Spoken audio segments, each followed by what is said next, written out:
Well, if you haven't already heard, bed bugs are invading the country, or at least our country's bed sheets. Joining me now is KOSU's Gail Banzet. That's right, Rob. The little brown bugs have been around for a long time, but in recent months, they've been on attack, showing up in hotel rooms, college dorms, and even high-end department stores. Now, entomologists say they pose no health threat, but they can cost you a lot of money and maybe a little sanity, as I discovered while working on this story. Okay, so the bed bugs want to be near you, but they want to hide. That's their whole sort of modus operandus. From her office on the campus of Oklahoma State University, housing and consumer specialist Gina shows me how to inspect a mattress for bed bugs.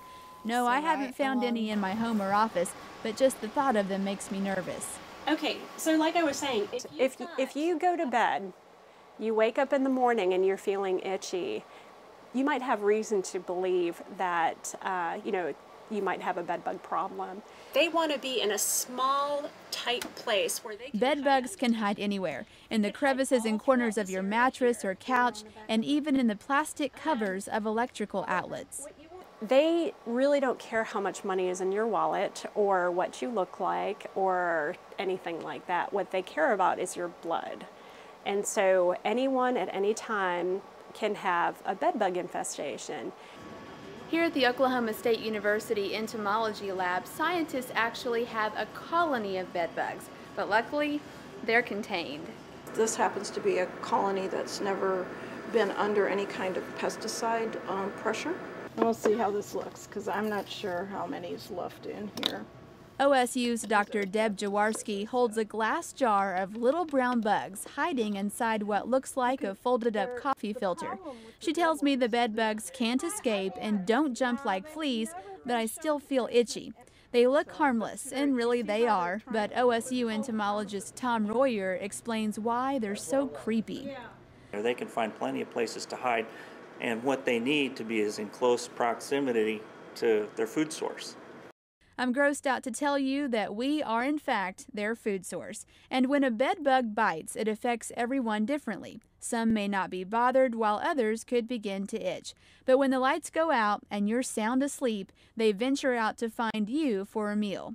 If bed bugs are discovered, Royer says this is where it can get expensive. It is going to take a really good plan and using every technique available to be able to control them effectively once they establish in a house or in a hotel room or anywhere. Royer says most colonies of bed bugs have grown resistant to commonly used insecticides due to long-term exposure, and chemicals such as DDT that are still effective are banned from use. So now it takes a combination of certain spray applications and heat to kill them off. Glen with the Stillwater Housing Authority says his team uses big heaters. Luckily, only one case has been reported in the authority's 135 units. You try to heat up the house from anywhere from 120 to 135 degrees so that every corner of the house has that heat penetration in it. Redding says using outside heaters to treat a residence can cost up to $2,500. And just to be on the safe side, there's the expense of throwing out infested couches, mattresses, and other furniture. Getting rid of the annoying bugs can be quite an ordeal. So if you're worried, there are several ways to prevent them from hitchhiking home with you. First of all, if you're staying at a hotel, don't sit suitcases on the floor or bed. Keep them elevated on a hard surface. OSU's Gina says bed bugs seem to prefer wood and fabric over plastic and metal. Another good thing you can do when you come home from a trip, take your suitcase straight to the washer and put everything from your suitcase into the washer and start that process if you have any sort of concerns. Throwing your clothes in the dryer for 30 minutes will also kill off any bed bugs, and although they don't live on filth, avoiding clutter in your home helps too. If you live in a multi-family housing unit, such as a dorm or apartment building, it's your responsibility to report bed bugs. Then the landlord is supposed to help with treatment.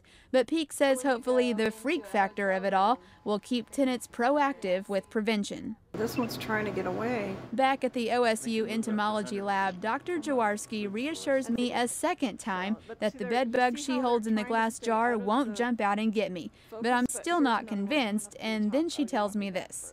One thing about bed bugs that I think most people don't realize is probably in their past somewhere they've had exposure. Certainly not comforting to know, but I guess if we fought off bed bugs once before, we can do it again. Now, these little things can really do a number on you. I know when you came back from the shoot, you were just a little bit creeped out. Rob, just thinking about it makes me itch. But the bottom line that we all need to remember is that they're a harmless nuisance that will only tax your wallet and your sanity, not your health. All right. Thanks so much, Gail. Thanks, Rob.